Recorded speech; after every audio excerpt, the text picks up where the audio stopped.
Murder करबो लगाता, murder करबो लगाता, कतनो होई तो ये भैया मर्डर करबो लगाता।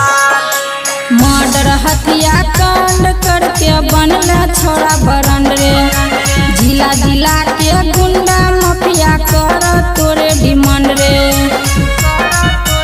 हे रे मर्डर हथिया कांड करके बनले छोड़ा बरन रे, जिला जिला के गुंडा माफिया कर तोरे डिमांड रे। कॉपी कलम छोरी हाथ में उठाई ले लियो हथियार, दुश्मन से लड़े खातिर हो गेलियो तैयार, कतनो होई तो एफआईआर मर्डर करबो लगातार। अच्छा करे में रंगदारी भले छोड़े पर तो बिहार, कतनो होई तो एफआईआर मर्डर करबो लगातार, मर्डर करबो लगातार, मर्डर करबो लगातार।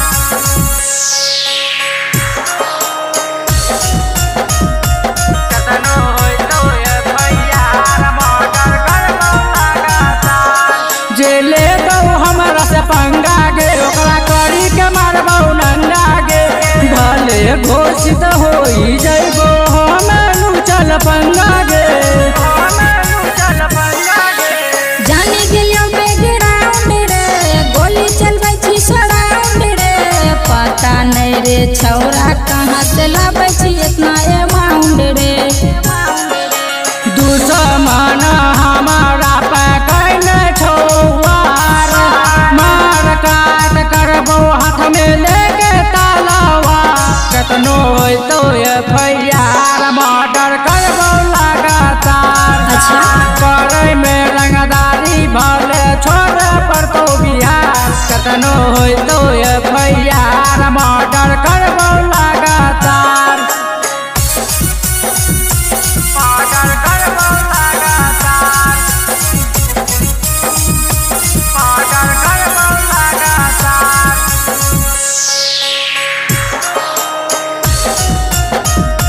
कतनो होई तो एफआईआर मर्डर करबो लगातार। बुझै नहीं हमरा गायक गे, छियै हम खलनायक गे, हमरा से डरै छै नेतारू विधायक गे, नेतारू विधायक गे।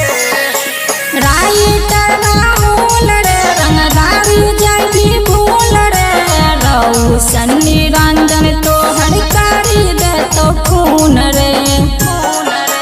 गोली देबो मारी लेके हाथ में हथियार, दुश्मन के खातिर बनी गेलियो रंगदार, कतनो होई तो एफआईआर मर्डर करबो लगातार। अच्छा करे में रंगदारी भले छोड़े पर तो बिहार, कतनो होई तो एफआईआर मर्डर